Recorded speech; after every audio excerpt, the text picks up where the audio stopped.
काली हवेली का रहस्य।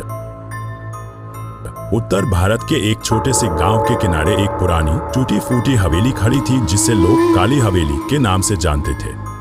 गांव के बुजुर्ग बताते थे कि इस हवेली में कभी एक अमीर जमींदार रहा करता था जिसकी बेटी राधा एक दिन रहस्यमय तरीके से गायब हो गई थी। उसके बाद से हवेली को अभिशप्त मान लिया गया और किसी ने वहां कदम रखने की हिम्मत नहीं की। सालों बाद शहर से एक युवा लेखक अर्जुन गांव आया। वह लोक कथाओं और भूतिया किस्सों में रुचि रखता था। काली हवेली की कहानी सुनकर उसका उत्साह दोगुना हो गया। गांव वालों ने उसे चेतावनी दी कि वहां जाना ठीक नहीं, लेकिन अर्जुन ने ठान लिया था कि वह उस रहस्य को उजागर करेगा।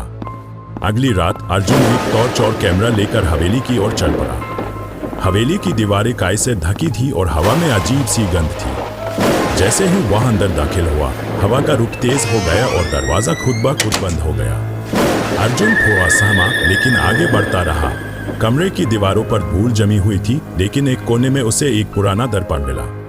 जैसे ही उसने उसमें देखा, उसे अपनी परछाई के पीछे एक लड़की की धुंधली छवि दिखी। अर्जुन पलटा, लेकिन वहां कोई नहीं था।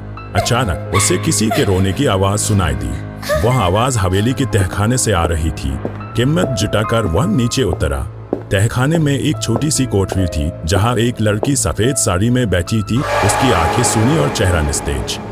अर्जुन ने डरते हुए पूछा, तुम कौन हो? लड़की ने धीरे से कहा, मैं राधा हूँ। मुझे मेरे पिता ने ही जिंदा दीवार में चुनवा दिया था क्योंकि मैं एक गरीब लड़के से प्रेम करती थी। अर्जुन स्तब्ध रह गया। राधा की आत्मा ने उससे विनती की, मेरी अस्थियों को मुक्त करो, मुझे मोक्ष चाहिए। अर्जुन ने वादा किया कि वह उसकी अस्थियां ढूंढेगा और सही रीति से अंतिम संस्कार करेगा।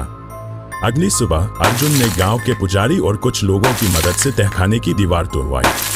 वहां एक कंकाल मिला जिसे विधिपूर्वक गंगा नदी में विसर्जित किया गया। उस दिन के बाद से काली हवेली में कोई अजीब घटना नहीं हुई।